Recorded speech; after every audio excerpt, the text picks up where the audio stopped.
ಮಕ್ಕಳಾಗಿಲ್ಲ ಅಂತ ಮತ್ತು ವರದಕ್ಷಿಣೆ ಕಿರುಕುಳ ನೀಡಿ ಮಹಿಳೆಯನ್ನ ಭೀಕರವಾಗಿ ಕೊಲೆ ಮಾಡಿ ಇದು ಕೊಲೆಯಲ್ಲ ಬೈಕ್ ಅಪಘಾತ ಅಂತ ಬಿಂಬಿಸಲಿಕ್ಕೆ ಯತ್ನಿಸಿದ ಮಹಿಳೆಯ ಪತಿ, ಮಾವ ಹಾಗೂ ಅತ್ತೆಯನ್ನ ಪೊಲೀಸರು ಅರೆಸ್ಟ್ ಮಾಡಿ ಜೈಲಿಗಟ್ಟಿದ್ದಾರೆ.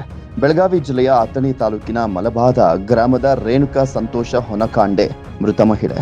ಮೊನ್ನೆ ತಡರಾತ್ರಿ ಕೊಲೆ ಮಾಡಿ ಅಪಘಾತ ಅಂತ ಬಿಂಬಿಸಲಾಗಿತ್ತು. ಪ್ರಕರಣಕ್ಕೆ ಸಂಬಂಧಪಟ್ಟಂತೆ ಪತಿ ಸಂತೋಷ ಹೊನಕಾಂಡೆ, ಮಾವ ಕಾಮಣ್ಣ ಹಾಗೂ ಅತ್ತೆ ಜಯಶ್ರೀಯನ್ನ ಪೊಲೀಸರು ಬಂಧಿಸಿ ಜೈಲಿಗಟ್ಟಿದ್ದಾರೆ. ಪೂಜೆ ಮಾಡಿಸುವುದಾಗಿ ಬೈಕ್ ಮೇಲೆ ಕರೆದುಕೊಂಡು ಹೋಗಿ ಬರ್ಬರವಾಗಿ ಹತ್ಯೆ ಮಾಡಿ ಬೈಕ್ ಮೇಲಿಂದ ಬಿದ್ದು ಅಪಘಾತದಿಂದ ರೇಣುಕಾ ಸಾವನ್ನಪ್ಪಿದ್ದಾಳೆ ಅಂತ ಸೀನ್ ಕ್ರಿಯೇಟ್ ಮಾಡಿದ್ದಂತ ಖತರ್ನಾಕ್ ಹಂತಕರು ಪೊಲೀಸರ ಬಲೆಗೆ ಬಿದ್ದಿದ್ದಾರೆ. ಕಳೆದ ಶನಿವಾರ ರಾತ್ರಿ 8 ಗಂಟೆ ಸುಮಾರಿಗೆ ನಿನಗೆ ಮಕ್ಕಳಾಗ್ಲಿಕ್ಕೆ ಶನಿ ದೇವರಿಗೆ ಪೂಜೆ ಮಾಡಿಸಬೇಕು ಅಂತ ಆರೋಪಿತರಾದ ಕಾಮಣ್ಣ ಹೊನಕೊಂಡೆ ಮತ್ತು ಜಯಶ್ರೀ ಹೊನಕಾಂಡೆ ಅವರು ತಮ್ಮ ಮೋಟಾರ್ ಸೈಕಲ್ ಮೇಲೆ ಸೊಸೆ ರೇಣುಕಾಳನ್ನ ಇಬ್ಬರು ಕೂಡಿಸಿಕೊಂಡು ಹೋಗಿದ್ದಾರೆ. ಬಳಿಕ ಮಲಬಾದಿ ಗ್ರಾಮದ ಹತ್ತಿರ ರಸ್ತೆ ಮೇಲೆ ರೇಣುಕಾಳನ್ನ ಕೆಳಕ್ಕೆ ಕೆಡವಿ ನಂತರ ಅವಳ ತಲೆಗೆ ಕಲ್ಲಿನಿಂದ ಜಜ್ಜಿ ಕುತ್ತಿಗೆಗೆ ಸೀರೆಯಿಂದ ಬಿಗಿದು ಕತ್ತು ಹಿಸುಕಿ ಕೊಲೆ ಮಾಡಿ ನಂತರ ಮೃತಳ ಸೀರೆಯು ಮೋಟಾರ್ ಸೈಕಲ್ ಚಕ್ರದಲ್ಲಿ ಸಿಲುಕಿದೆ ಅಂತ ಸೀನ್ ಕ್ರಿಯೇಟ್ ಮಾಡಿ ಅವಳನ್ನ ಕೊಲೆ ಮಾಡಿದ ಸ್ಥಳದಿಂದ ಸುಮಾರು 120 ಅಡಿ ದೂರದವರೆಗೆ ಬೈಕ್ನಿಂದ ಎಳೆದುಕೊಂಡು ಹೋಗಿ ಅವಳು ಬೈಕ್ ಮೇಲಿಂದ ಬಿದ್ದು ಸತ್ತು ಹೋಗಿರುತ್ತಾಳೆ ಅಂತ ಅಪಘಾತದ ದೃಶ್ಯವನ್ನ ಸೃಷ್ಟಿ ಮಾಡಿದ್ರು. ಈ ಬಗ್ಗೆ ಪೊಲೀಸರು ತನಿಖೆ ನಡೆಸಿ ಮಾವ ಕಾಮಣ್ಣ ಹೊನಕಾಂಡೆ, ಅತ್ತೆ ಜಯಶ್ರೀಯನ್ನ ವಿಚಾರಣೆ ಮಾಡಿದಾಗ ಸತ್ಯ ಬಯಲಾಗಿದೆ. ಕೊಲೆಗೆ ಆರೋಪಿತರ ಮಗ ಸಂತೋಷ್ ಈತನು ಕೂಡ ಪ್ರೇರಣೆ ನೀಡಿದ್ದು ಕಂಡು ಬಂದಿದ್ದರಿಂದ ಮೂವರನ್ನ ಬಂಧಿಸಿ ನ್ಯಾಯಾಂಗ ಬಂಧನಕ್ಕೆ ಪೊಲೀಸರು ಒಪ್ಪಿಸಿದ್ದಾರೆ.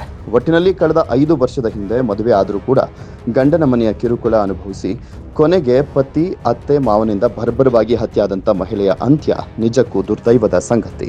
ಮೊನ್ನೆ ಶನಿವಾರದ ದಿವಸ ನಮ್ಮ ಅಥಣಿ ಪೊಲೀಸ್ ಠಾಣಾ ವ್ಯಾಪ್ತಿಯ ಮಲಬಾದಿ ಗ್ರಾಮದಿಂದ ನಮ್ಮ ಪೊಲೀಸರಿಗೆ ಒಂದು ಮಾಹಿತಿ ಬರುತ್ತೆ. ಅಲ್ಲಿ ಒಂದು ಆಕ್ಸಿಡೆಂಟ್ ಕೇಸ್ ಆಗಿದೆ. ಅದರಲ್ಲಿ ಅವರ ಸೊಸೆ, ಕರೆ ಮಾಡಿದಂಥ ವ್ಯಕ್ತಿ ನಮ್ಮ ಸೊಸೆ ರೇಣುಕಾ ಹೊನಕಂಡೆ, ಇವರು ಆಕ್ಸಿಡೆಂಟಲ್ಲಿ ತೀರ್ಕೊಂಡಿದ್ದಾರೆ ಅಂತ ಹೇಳಿ ಮಾಹಿತಿಯನ್ನು ಕೊಡ್ತಾರೆ. ನಂತರ ನಮ್ಮ ಪೊಲೀಸರು ಸ್ಥಳಕ್ಕೆ ಹೋಗ್ತಾರೆ. ಸ್ಥಳಕ್ಕೆ ಹೋಗಿ ನೋಡಿದಾಗ ಆಕ್ಸಿಡೆಂಟ್ ಆದ ಜಾಗದಿಂದ ಸುಮಾರು 120 ಅಡಿವರೆಗೂ ದೇಹ ಎಳ್ಕೊಂಡೋಗಿರೋದು ಮತ್ತು ದೇಹದ ವಿವಿಧ ಭಾಗಗಳಲ್ಲಿ ಆಕ್ಸಿಡೆಂಟ್ ಆದಾಗ ಯಾವ ರೀತಿ ಗಾಯ ಆಗಿರುತ್ತೋ ಆ ರೀತಿ ಗಾಯಗಳು ಮೇಲ್ನೋಟಕ್ಕೆ ಕಂಡು ಬರ್ತವೆ. ತದನಂತರ ನಮ್ಮ ಅಥಣಿ ಇನ್ಸ್ಪೆಕ್ಟ್ರು, DSP ಸ್ಥಳ ಪರಿಶೀಲನೆ ಮಾಡಿದಾಗ ಅವರಿಗೆ ಕೆಲವೊಂದು ಸಂದೇಹಗಳು ಉದ್ಭವ ಆಗ್ತವೆ.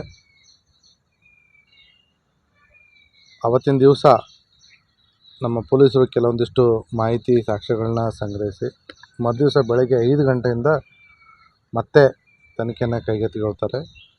ಆ ಒಂದು ಸಂದರ್ಭದಲ್ಲಿ, ಆ ಆಕ್ಸಿಡೆಂಟ್ ಆದಂಥ ಸಂದರ್ಭದಲ್ಲಿ ಜೊತೆ ಇರತಕ್ಕಂಥ ಮಾವ ಕಾಮಣ್ಣ ಹೊನಕಂಡೆ ಅವ್ರನ್ನ ಪೊಲೀಸ್ ಠಾಣೆಗೆ ಬಂದು ತೀವ್ರ ವಿಚಾರಣೆ ನಡೆಸ್ತಾರೆ.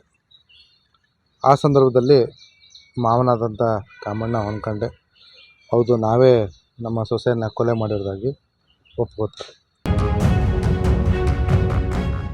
ಲಕ್ಷ್ಮಣ ಕೋಳಿ, ಪಬ್ಲಿಕ್ ನೆಕ್ಸ್ಟ್, ಅಥಣಿ.